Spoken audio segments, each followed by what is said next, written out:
Okay, we're live using StreamYard this time. So now I have to get used to using a whole new thing. So, hi, Adra Kapoy. Hi, Nina. Hi, Adrian. Came in third. And thank you for the reminder to hit the like button, which is a good reminder to me to thank the Patreons, Maurice Novembre, Devin, Judah Orenda, Adra Kapoy, Question Everything, and Mrs. KP Bailey. Without you and the subscribers, I could not do what I'm doing. So I appreciate you very, very much. The Cash App is in the comments if anybody would like to give to the channel. I don't have the options for like super chats and stuff yet. I keep saying yet. Okay, so I'm going to say it a few times that I am on StreamYard now. I don't know how any of this works. Right before I started, I was still trying to figure out how to show some things that I want to show. I think the best way we're gonna be able to do it is with like a screen share, because my files are invalid, it says. So I'm going to do the best I can. Um, my hope is that this will take an hour, but I have a lot of notes because, as a lot of you know, when we talk about submission, people have responses, people have reactions, especially women. Women don't like to hear the word submission. So I have some different takes on it today and actually some advice at the end. So my hope is that we get all the way through that. Hi, Leon 008. He has a rare Sunday off, so thank you for being in. Thank you so much. I'm looking around to see how many people are in here because I'm not used to this now. So I can't see it. Anyway, okay. So one of the things that I thought about was that it seems like everybody's dating the same people when we look at dating and trying to find somebody to be with. It's like all men are dating the like gold digger, conflictual, manipulative, callous woman because that's what gets talked about a lot. Or women are all dating the angry, violent, oppressive, incompetent man. So I don't, I think most people are not that either one of those things. So it's like the nice ladies are not meeting the nice men. And so what is even going on? And so in looking into this is where I came up with we need to talk about submission. So that's where we got, because a lot of people are using examples of poor behavior to kind of project and pigeonhole and gridlock the conversation. I want to go at it from a different view. Um, it seems like there's also a lot of people giving relationship advice who have only ever been in toxic or unhealthy relationships. I get that when you see things or you hope for things, or even when you know how your relationship is not working, that it gives you an idea for how to have a healthy relationship. But we're not really listening to people who have great healthy relationships. So that said, I went to John and Julie Gottman. Now, I fangirled for a minute because John Gottman actually follows my TikTok.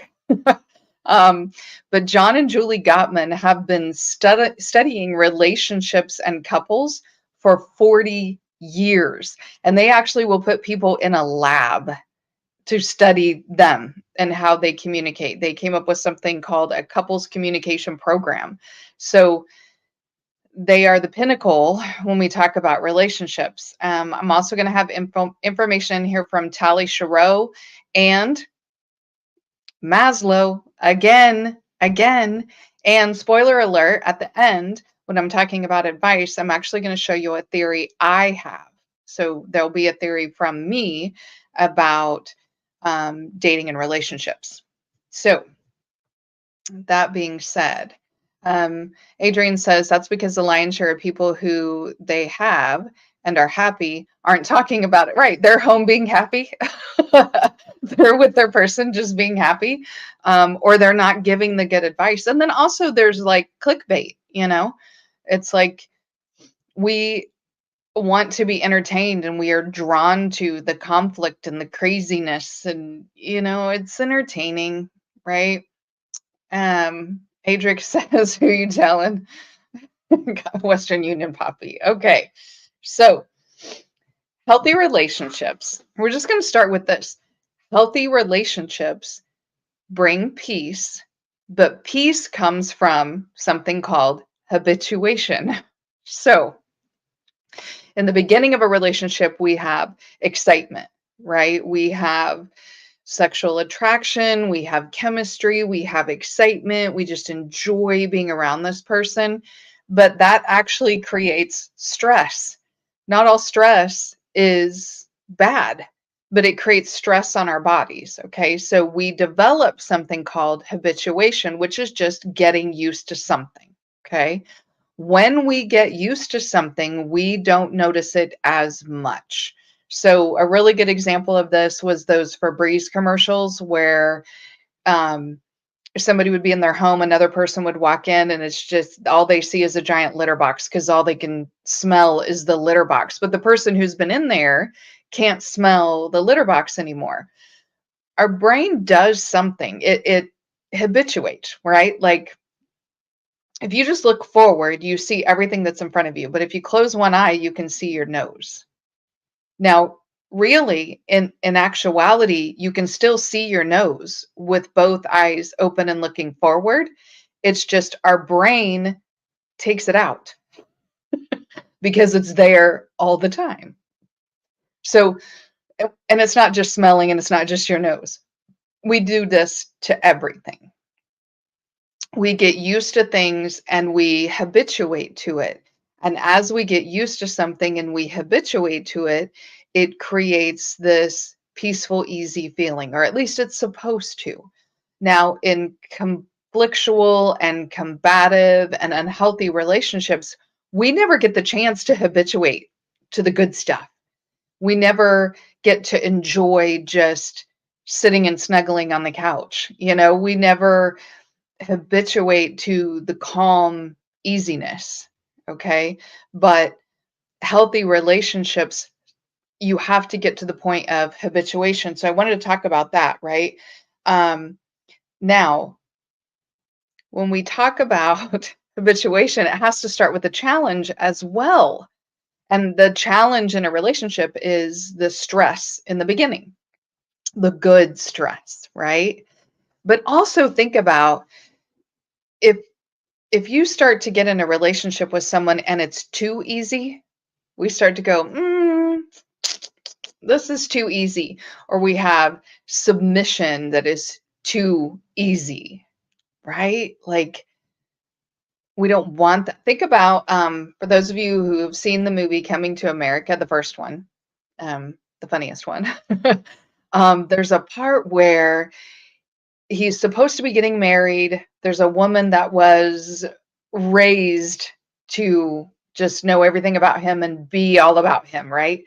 And she comes down the aisle and he's second guessing, right? And so right in the middle of the wedding, he stops everything. He takes her in the back room and he's like, "Hi, I want to get to know you a little bit, right? Like, what do you like?" And she says, "Whatever you like." And he said, "Well, what kind of music do you like?" And she says, "Whatever you like." And he ends up just thinking this is absurd, and he starts making it more absurd to the point where he's like, "Hop on one foot, bark like a dog." And she's just woof, woof, woof, woof, woof. It's just a hilarious moment, but he realizes he doesn't want that at all. He needs a bit of the challenge. And so when we talk about submission, nobody really should want, and I don't think people are actually talking about this full blanket submission. Hopefully nobody's talking about that. If that's what you want, we have more to talk about, and stay to the end because we're going to talk about it. Okay. So we need a little bit of the challenge too in the relationship. Okay. Adric is also talking about trauma bond. That I will definitely be talking about at the end, because we're going to talk about different types of submission and leadership, because you can't really talk about submission without talking about leadership, right? And I don't say the dominant person, right? Or the boss of the relationship, it's the leader. And in all relationships, you're going to have one person that's more of a leader, and you're going to have a person that's more amenable, right? The more is going to be more submissive style. And sometimes in relationships like friendships, that changes and it switches. So we're definitely going to be talking about that. Now, we cannot, so this is another caveat. We cannot get into relationships seeking to be happy, because what we do as human beings, and it's terrible, but the more you try to be happy, the less happy you are. This is something called the hedonic treadmill in psychology, so you guys can look that up. But in the hedonic treadmill is, the more you try to do things to be happy, you're on this treadmill just trying and trying and trying to be happy, you will get more and more and more depressed. So if we're seeking to be in a relationship to be happy, we're actually going to be disappointed by that. We're setting people up with too high of an expectations. We have to be in charge of our own happiness. Other people are not put on this earth to make us happy. So we need to have other things that we're seeking relationship for, no matter what kind of relationship, or we're going to be on this hedonic treadmill. So the key to happiness is to do things that result in feelings of happiness, not just seeking happiness, right? We have to be able to define our own happiness. Okay. So this is where I get to try something new on StreamYard. I'm going to try to do a screen share. Let's see how it works. Let's see. I'm going to do a window. We're going to do this. Aha! Yay! Okay, so in looking at the definition of submission, so this is an act of giving a document, proposal, piece of writing, etc., to someone so that it can be considered or approved. An act of submitting something, right? Like I submitted my taxes, right? So that is a submission. So something that is submitted. Or the state of being obedient, the act of accepting the authority or control of someone else. So religion preaches submission, prisoners beat into submission. Okay, so if we look at the definition of submission, to submit, it starts with being present. So it's not, woman, you better do what I tell you to do or I'm going to beat you, which I'm going to bring that up over and over again, because a lot of women, when we hear the word submission, that's what we think the man is asking for, is full control. It's whatever you like. That's what we imagine submission to be. And so who would want that, right? Nobody should want that to be total domination and control. So we're going to change up the word a little bit, okay? The act of giving something to be considered. So it's being present, presenting. Okay, I'm here, I'm present, I'm putting myself in front of you, right? It's presence for consideration. And then the second one, where it talks about the act of being obedient, as in accepting authority or control. Now, we all of us submit ourselves to authority every day. All of us do. Right? So again, when we talk about submission, because it has such a bad connotation and we think of it a certain way, we don't want to think about that. But when I go to my job, I am not the president and sole owner of the company that I work for. So there's leadership above me, right? And so if we think about that in that context, do I even want all of the responsibility that would go with being the president and sole owner of this company? No, is the short answer. No, I don't. That's a lot. And I don't. I just want to do the work, right? And so I have leadership above me. And so I submit, I present, and then I submit to that authority. Okay. And yes, there is a piece about being obedient, but that's about following the policies, following the regulations, following state laws and governmental bodies. And then also if my supervisor or my manager comes and says, this is what you need to do, then I need to comply, right? There's compliance there, right? Which we would call obedience, which also has a bad connotation to it. Now, in appropriate type relationships, so let's talk about me and my supervisor. So, in an appropriate type of relationship, my manager chose me for a reason, okay? Which means that I also, if she's a good manager, I have the ability to say, hold on, I have questions. Or what about this? Or here's some extra information. Or can I do this at another time? Or, right. And a good manager who's going to have details is going to have that discussion with me. There's also going to be times that I'm in charge of certain things and I have more information than her. And so I'm going to take this to her where I've taken a leadership role in this area. I'm going to take it to her and say, hey, this is what we need to do and why. And she's going to take more of an acquiescence or agreeable nature to me, even though generally I'm not the manager. Okay. So if we think about relationships in that way, we're not talking about militaristic wartime, do this right now or we're all going to die type thinking, right? We all have to submit to our leadership at work.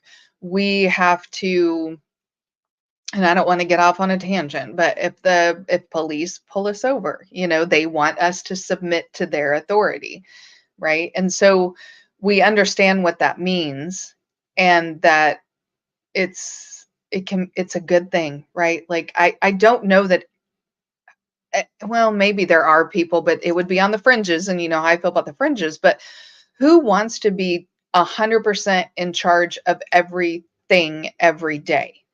The company you work for, all the people who work there, your family and everybody's just coming at you going, whatever you like. Like how annoying. That would be like if the best day of your life was like Groundhog Day. After day 2, it would be boring and annoying. And nobody really wants that. Okay. So let's talk about the flip side of that, which is control.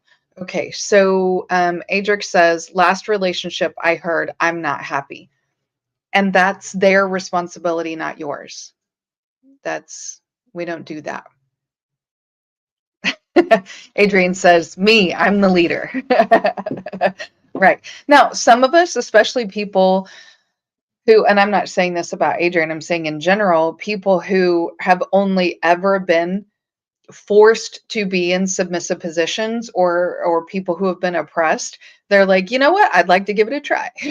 You know what, I don't get to have the full autonomy and authority over anything or barely anything in my life, and so let me give it a whirl, and it might be nice.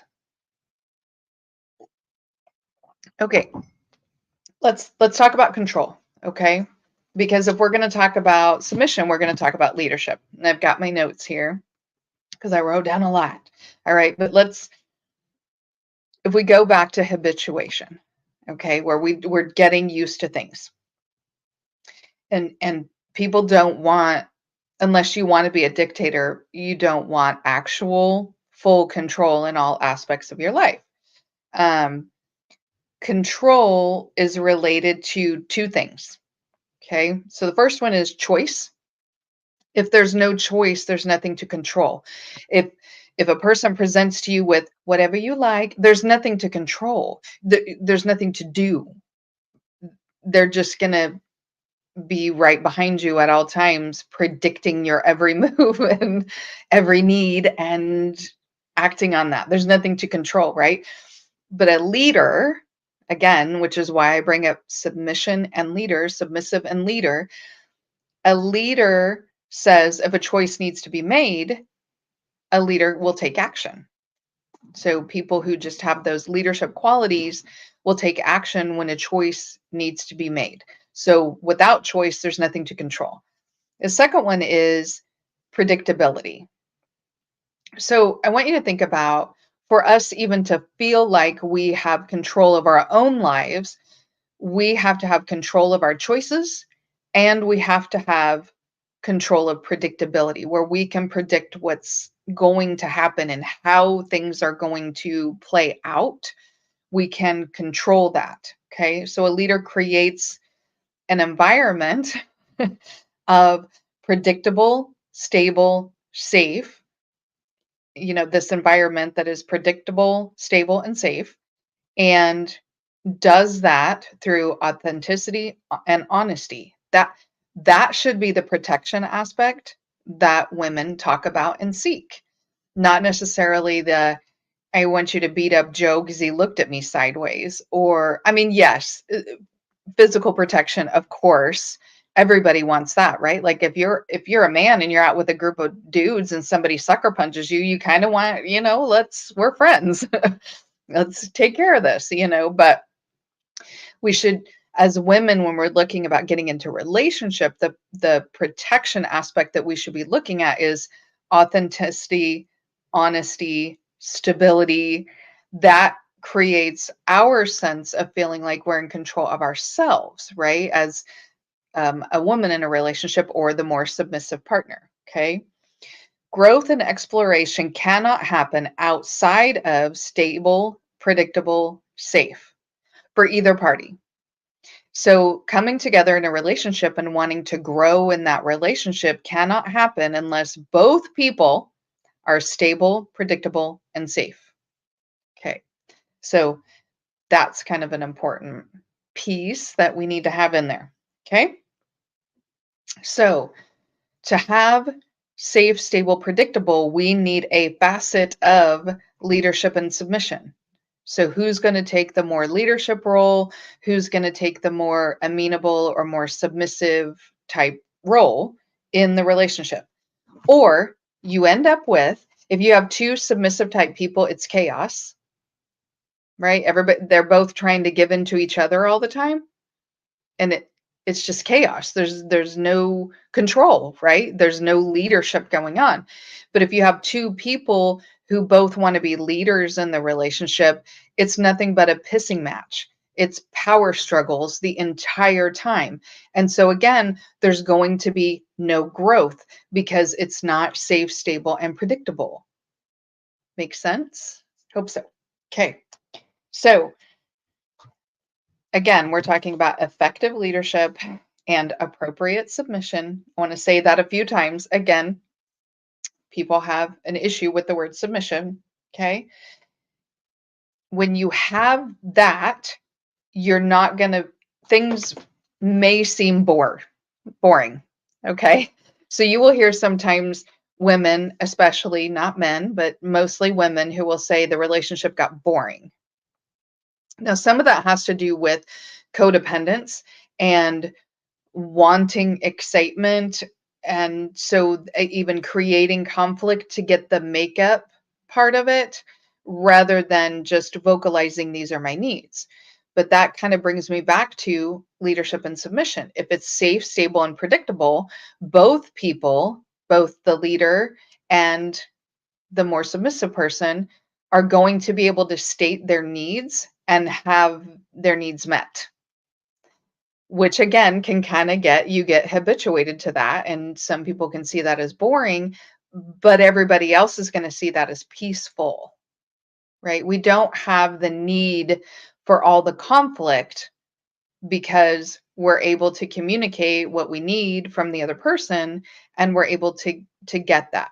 But authentic, honest, safe, stable, predictable. Okay. All right. If we don't have that, if we have this uneven balance of, you know, where we're at in the leadership, then somebody is going to feel stuck. And what I will say about if you feel stuck in your relationship, then the more stuck you feel is probably the more unhealthy it is. And a lot of it has to do with who's in what role, right? So if a leader feels stuck, it's generally because he doesn't have the control. And I'll say he or masculine or however we want to state that. But if the leader in the relationship feels stuck, it's because he has no control. Okay. As if someone who is more submissive in a relationship feels stuck, it's because she doesn't have enough autonomy. And so those are things to think about. And we'll dig into that more when we get towards the end when we talk about my theory on submissive and leadership in relationships. Okay. So we need to focus on what you want, not what you're not getting. Okay. So when we look at how do we get into these relationships, if we're constantly focusing on what we don't get or what we don't want, then we're not really defining what you do want. And then even in defining what you do want, you have to do that in an individual way, right? Like you could hear something or see something, go, "Oh, yeah, I like that. I want that." But how does that fit in with you? So we need to be able to define for ourselves what each individual wants and then what that's going to look like to know when you meet that person, right? Because I'm kind of harking back to the beginning where I said it seems like all these guys are dating these rude, conflictual, manipulative women, and all these women are dating these oppressive, abusive, ineffectual men. And but I think everybody is actually in the middle. We just keep playing to the margins, okay? So the other reason why we need to probably be doing less focus on what we don't want is something called the illusory truth effect, which is where if you hear something twice, you're more likely to think that it's true. Which is why a lot of times, especially in political arenas, there will be these talking points and people will continue to repeat them because if you hear something twice, it takes less brain power to absorb the information the second time. So your brain is more likely to categorize it as a truth rather than thinking the first time you hear something, you might think on it. Um, but the second time, that reiteration, our brains tend to think that it's more likely true. The other thing that goes with the illusory truth thing is that um, the harder it is to process, the more likely we think it's a lie. So, more complex issues with nuances involved in it, our brain is more likely to tell us that's a lie. But the real easy answer, our brain is more likely to tell us that that's the truth. So, there's some of that focus too, but then the more you focus on the more you see. We get that confirmation bias, right? Like, so as a woman, if I'm constantly watching videos about oh, what is that called, what um where men pretend to not know how to do chores.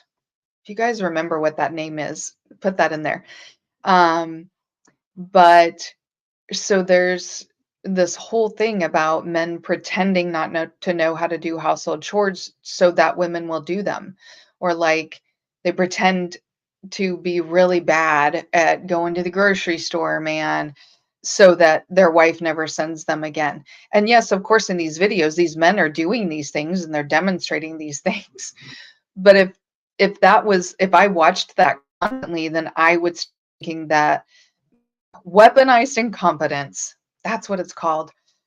I would start thinking all men do this, right? And so then some little thing where a man standing in front of me didn't know how to do something, instead of just thinking, "Oh, let me show you," Um, I'm gonna think, oh, weaponized incompetence. That's what that is. That all these men do this. And so we kind of want to stay away from that confirmation bias of constantly watching and absorbing what we don't want. Hi, Dave Tao. Thank you for coming in. He says, go Maggie. Thank you so much. And Adrix says, truth, right? So we stop looking at each other as human beings and more like confirming the thing that we saw on the internet.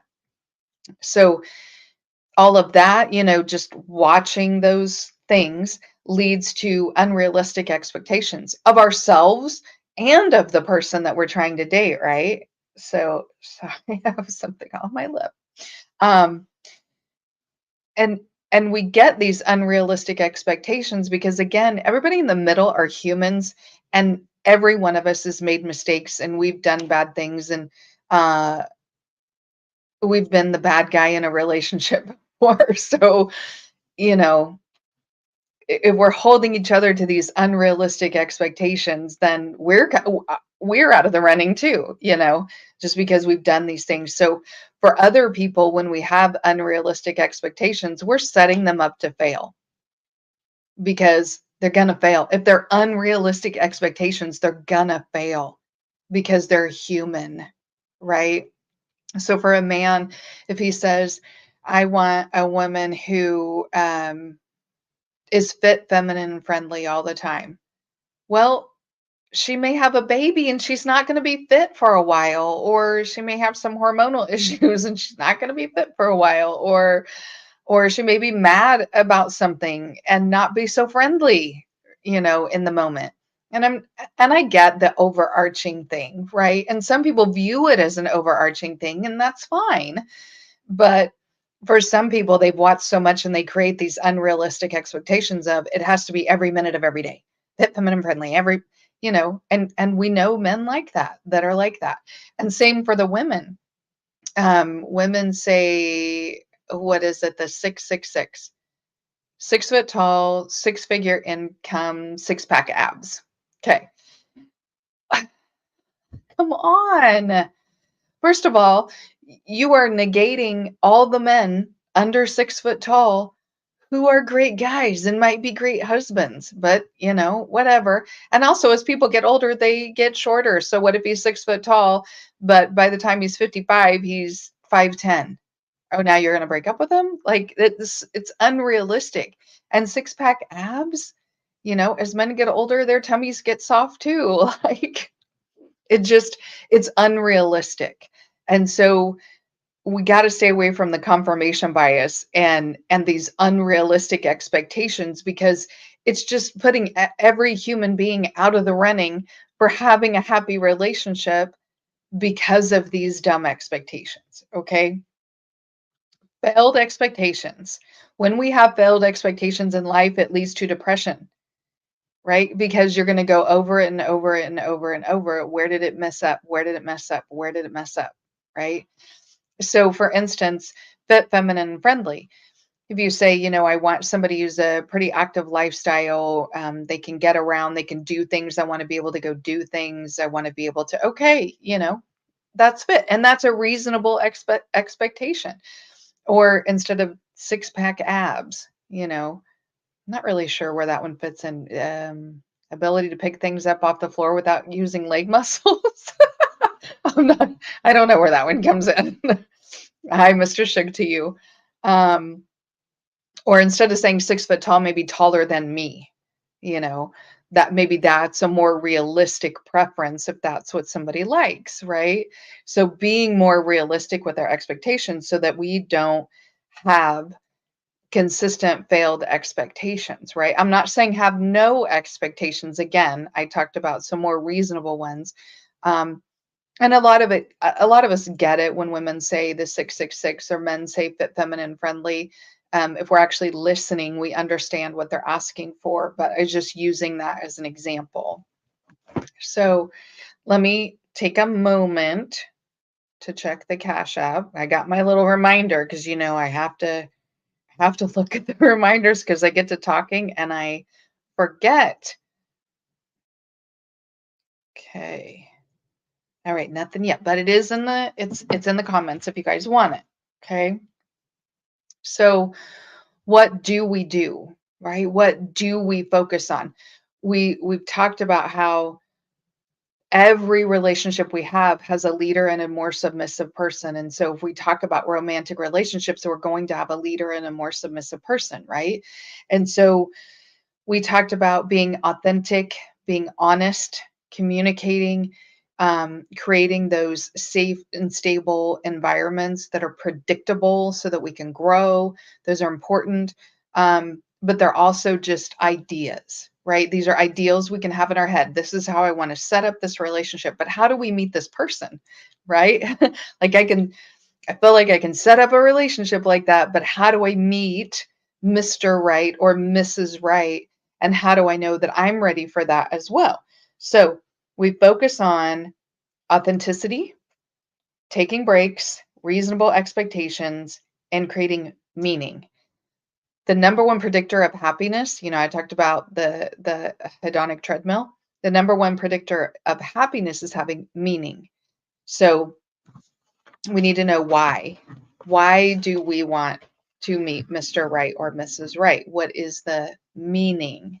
What kind of meaning is it going to bring to my life? Like, it may be because you want to start a family, and that creates a lot of meaning, right? Like, somebody I'm going to have children with, and I'm going to raise a family with, and that's going to bring meaning. But it could be simple. It could be somebody to go on dates with, or to go to the movies with, or to travel with, or to have company, to have somebody to talk to. It's whatever the meaning is behind wanting or needing the relationship. The second thing that you want to do is identify. This is where we're going to get into my theory. Okay. You want to be able to identify your bid and your offers. Okay. So for a man, he's going to make a, and again, I'm interchangeably using man, masculine, and leader, and interchangeably using woman, feminine, and submissive. So fit in where you want to fit in, but I'm interchangeably using those words. Okay. So for a man, he's going to make a bid for submission and an offer of leadership. So for a woman, she's going to make a bid for leadership and an offer of submission, right? So when we're on the dating app, so we meet somebody and we're having these conversations, there's going to be bids and offers going back and forth. Okay. Hi, I'm listening. Thank you for coming in. Adra Capoisa, swipe left. All right. So we start with when we talk about bids and offers. So we have to define for ourselves what is our bid, right? Because if we just say leadership and I'm looking for offers of submission, that's going to be all over the place. But if you know your leadership style and how you want a relationship to be set up, how you want it to look, then you will know exactly what your bid for leadership is and what kind of offers of submission you're going to take, and vice versa.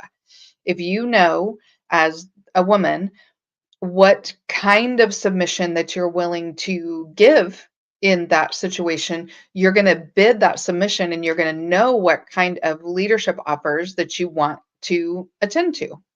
Now, nowhere in there is six-pack abs, just so we get that, right? Especially when you're having conversations, you first meet somebody, there's a lot of information you want to know, and normally you've seen them visually, and we're already past that part on whether you find somebody attractive. Okay, so we have to think about women. You know, do you want to be a wife, or do you just want a husband?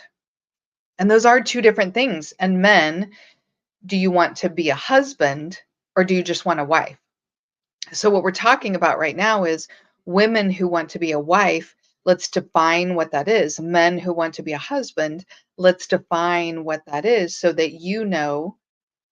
I'm going to use the term what you bring to the table, but I want to define the table, right? What is that and who's bringing what? So I'm going to do share screen again as a reminder of what Maslow's looks like. Okay, so if we look at Maslow's, let me move that. Okay, so I can see it. So for Maslow's, and this is a theory of motivation, right? And our motivations help us move and grow up through, right? So we have the physiological needs, safety and security, love and belonging, self esteem, and self actualization. So if we have a physiological need, we're starving to death, we're not going to think about the morality of stealing food, right? Because we're not up in the morality part. So what we're going to do is look at my theory. And it looks an awful lot like Maslow's. Okay. But this is where you can start defining for yourself. Make that smaller. Okay. You can start defining for yourself what your bid is and what kind of offers you're going to accept. Okay. So this is bids and offers for relationship, submission, and leadership. Okay. So if we're down in physiological needs, right? This is the militaristic, right? This is based on survival. Okay? This is you do this and there is no question. You do this or I'm beating you or you're going to die, right? And a lot of times when women hear the word submission, that's what they think of.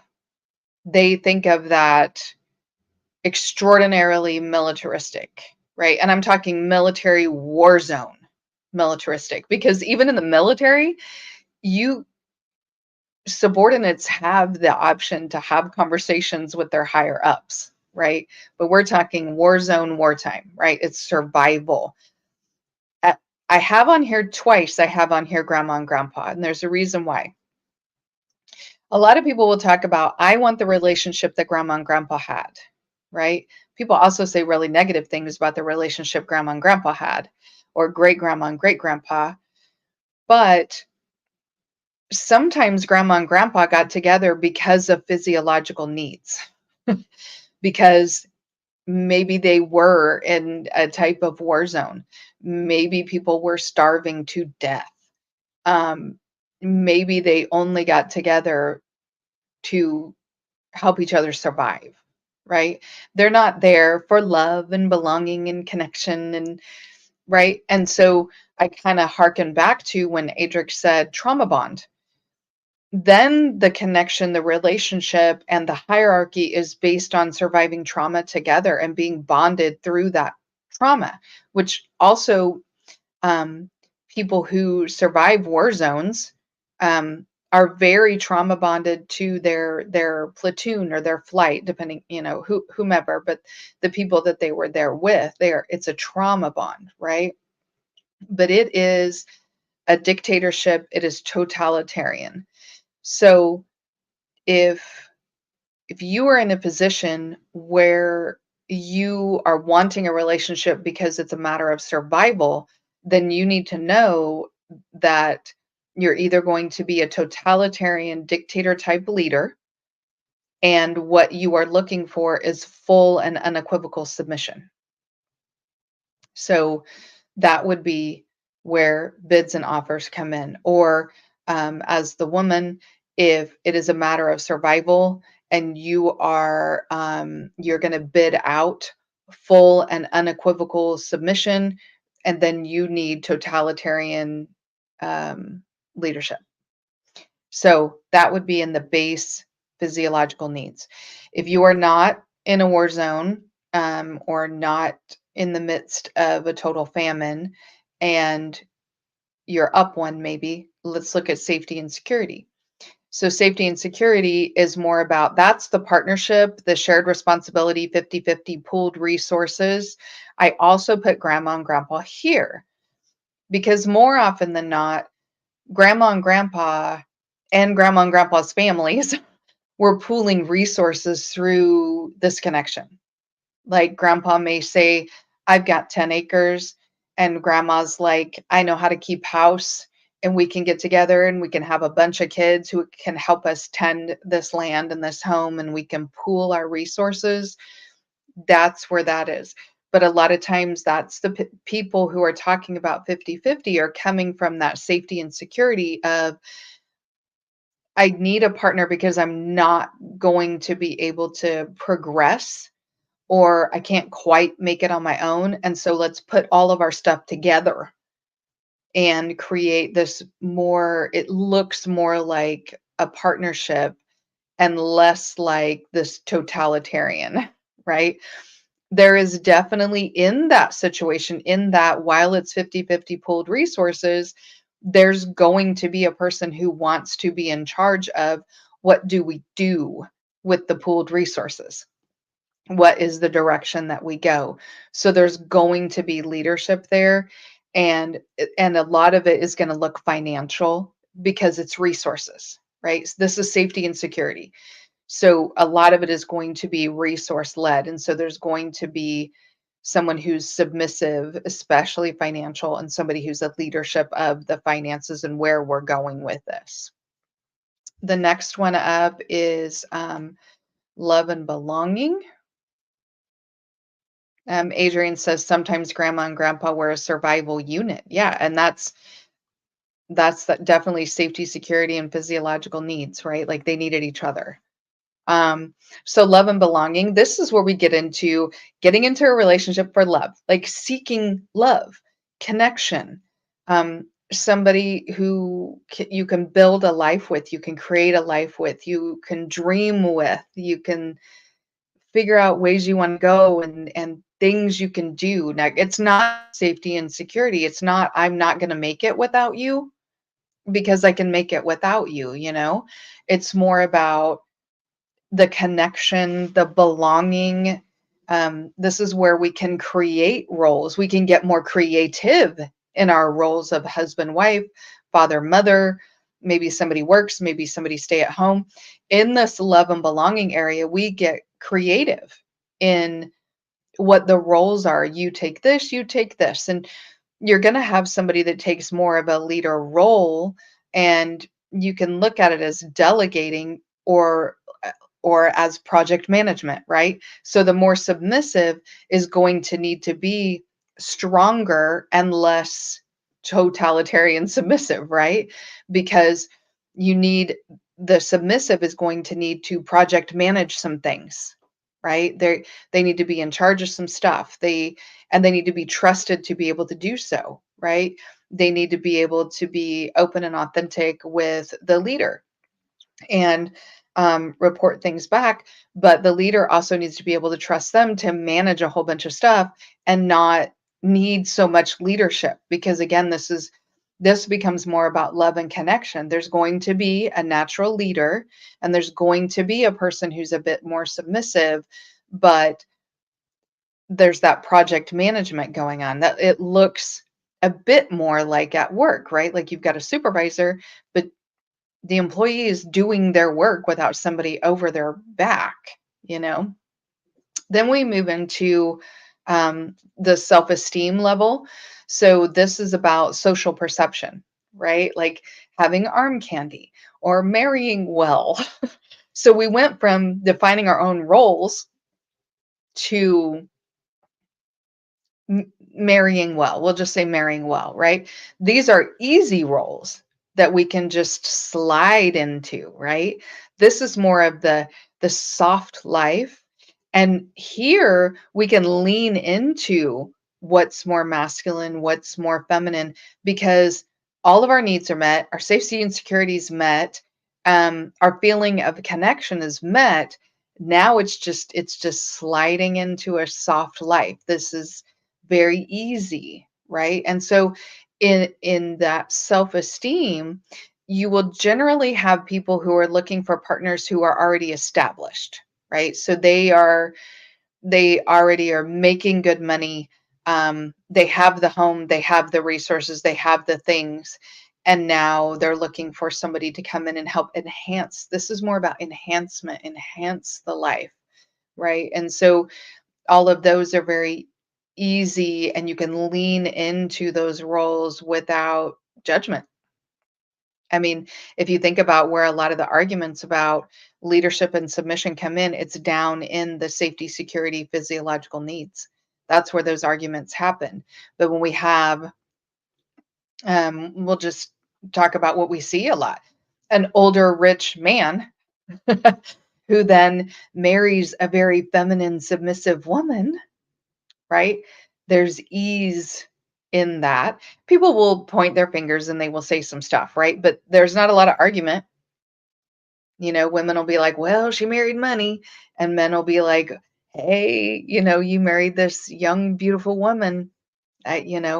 Good for you for creating this life where you can get that. There's not a lot of argument that can happen there. Okay. And then when we get up into self actualization, this is where we're finding meaning and purpose. So these are people who, so rare, but they have their entire life figured out. They're good, they're fine by themselves, but they want connection to create more meaning and purpose, like add a layer to my life, you know, add this meaning and purpose and togetherness to me. So it's only to enhance an already good life. It's just to experience and experiment and understand what it's like to have another person. So few people, myself included, are not completely self-actualized, right? Like that's pretty high up there. Um, Most of us are going to be in the love and belonging and below when we're making the bid for leadership and the offer for submission and vice versa. So if you kind of know where you are, right? That say it's more love and belonging, right? Like I got a job, I can pay my bills. It's not safety and security. I don't need somebody else's money to pay my bills, but I want to build a life.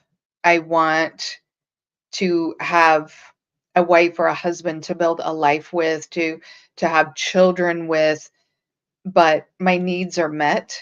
My physiological needs are met and my bills are paid. I don't need, I don't, I'll just speak from a woman's perspective. Um, so a woman saying, I don't need him to pay my bills are paid. I want love and connection and building a life together. Now, are we going to pool our resources? More than likely, because that's what happens. And so, but we're going to create a life and we're going to dream about what that's going to look like because we have this love and connection. So, when, again, from a woman's perspective, if I'm making a um, a bid for leadership, and offering the amount of submission, then if somebody comes from that totalitarian dictatorship, type of leadership and says, well, this is their offer of leadership, then no, I don't want it, right? Because I know exactly what my bid is and what kind of offers I want to take in. Now, that being said, that means that sometimes we get it wrong and we create some dysfunction. So I'm going to talk about that real quick. Okay. Toya says, hence peace, ease, and whatever you please. Yes. And hi, Toya. Thanks for being in. So when the bids and offers are not aligned, unfortunately, the one bidding lower drags the other one down. Unfortunately. So when we look at studies of couples and they are not aligned in their dreams and their meaning, the lower one drags down. But a lot of times, and especially women, and I'm sorry, women, we do this, we bid high to help pull us to the next, right? Like We may be down in safety and security, actually, but we're bidding to be the arm candy. But we're not, that's not the kind of submission that we're ready for, right? Or that we want to be able to give. Well, maybe we want, but we're not capable of giving. Now, maybe you want to keep building up your life and building up your resources and building up things so that you can get there. That's fine. However you want to do that. But remember, at some point, you're going to jump over that building a family level. Okay. So, as women, if we want to have children, we have a time frame. We can do that. So, I'm not saying that anything is closed off to anybody. I'm just saying that you have to know where you're coming from. And if that's not where you want to be, get yourself to the next level so that when you make a bid, you can be accepting the right offers. If you don't like the pool where you're at, get better. Ascend, move to the next level, grow as a person. I tell young people all the time, like for a man, if you want Mrs. Right, you have to be Mr. Right. And as a woman, for women, if you want um, Mr. Right, you have to be Mrs. Right. Right. So we have to have equal bids and offers where we're going into. And if you don't like the pool where you're at, ascend, do better, try to get to a different, if you don't want to swim at all, it doesn't matter where you're at, right? But if you want connection in the relationship and you want those things, know where you're at, because the person who is lower drags the upper down. So you may be at love and connection, your bills are paid, you're good, and you're wanting to look at the love, connection, building dreams, and you have somebody who makes a bid at that level, and so you think their offer is that level, but then you find out they can't pay their bills. It's going to drag you down, right? Because then you're now need to take the responsibility of paying their bills, and so now you both are down here, and it's going to take a leap to get back up to the building a dream, building a family, building a home, when you were there. Okay. Hopefully that makes sense. Okay. So if we talk about having dysfunctional bids and offers, what can happen is I call it dysfunctional gridlock. So this is somebody making consistent bids and offers at one level when they actually need to be a level down. Okay. So for instance, in safety and security, which was partnership, shared responsibility, 50-50 pooling resources. So you will have something called violent victims that are bidding for the 50-50 partnership. Violent victims are people who act out, have terrible conflictual behavior, act abusive. They can be physically violent, tear up property, and then say, it's because I'm a victim. Okay, like because I have trauma, because bad things happen to me.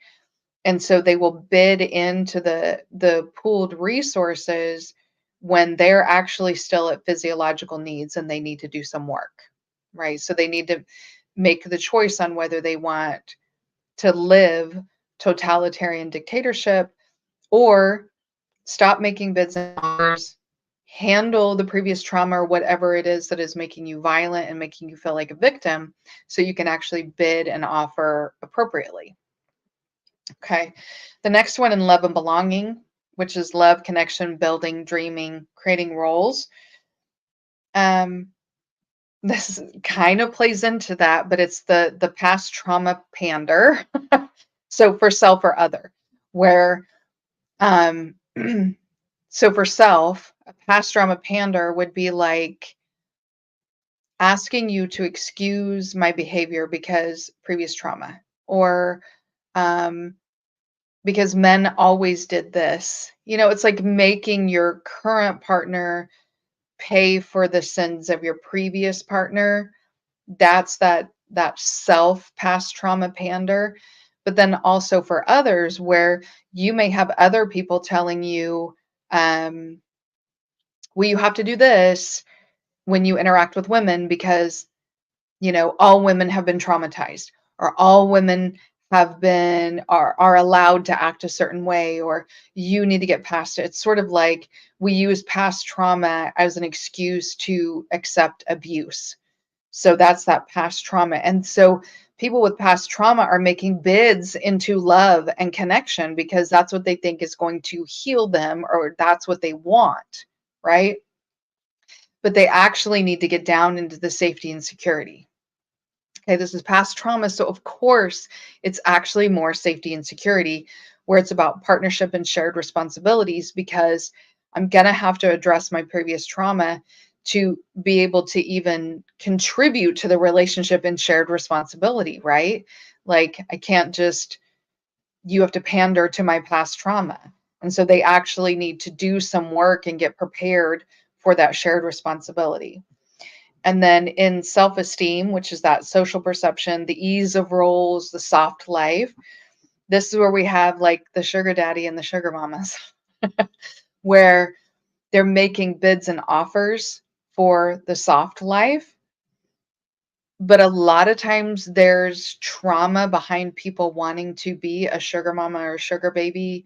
I mean, I'm sorry, a sugar mama, sugar daddy, or be a sugar baby. um, there's trauma behind that. And so if we don't deal with the trauma behind the want to be the sugar daddy or the sugar mama or the sugar baby, then we don't actually create healthy relationships. And so they need to be more down in the love and belonging. Okay. In the self actualization, a little bit of that is alternative lifestyles, but we're well past an hour, and that could be a whole big talk that we talk about sometime.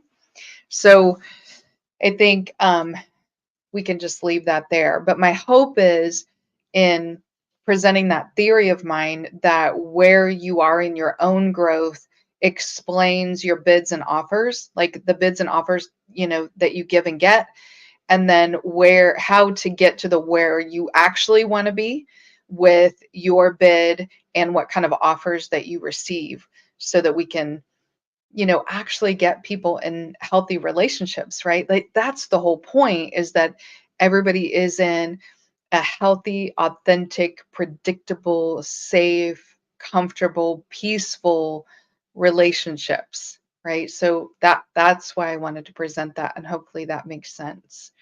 um, we can, if Toya would be interested in coming up and helping me, I would love to hear her take on submission. So if Toya is still here and wants to come in, I think it would be interesting to hear from another woman. Um, what does submission mean to her, or where might submission mess up? So I'm going to put the link in for Toya. I've never done this before, so everything is new here on StreamYard. Hi, Indigo Flow. Okay, so I'm going to put the link in the chat for Toya. She may be in the middle of stuff, and see if she wants to come up and talk about submission. There's a lot of gentlemen listening right now, not as many women, but I would be really interested to hear, like, where do you feel like you're at on the scale, of bidding? Um, are you bidding safety and security? And so those are the offers that you want. Are you bidding love and connection? Um, are you bidding all the way up to ascended, you know, or where you would prefer, like where you want to be able to bid from and accept offers from? That would be interesting to hear, because hopefully it's just helping people to think about, like, how do you want to live your life and be happy? Because we don't everybody wants to be happy, and they want to be in a healthy relationship, or the people that they are in relationship with, they want it to be healthy. So I think a lot of people want that. All right. I'm not seeing any more comments, and I don't see Toya in the studio. So since we are past an hour, we will cut it there. Adric says he wants to hear from Toya too. Okay. Um, but don't see her entering the studio. So we can go ahead and end it there. I might get with Toya so we can further the conversation about submission, if people would like to. Um, Leon says, have a great day. Thank you, Leon. Let me check the Cash App one more time just because I forgot to do so. And it doesn't ding or anything. So, okay. I appreciate.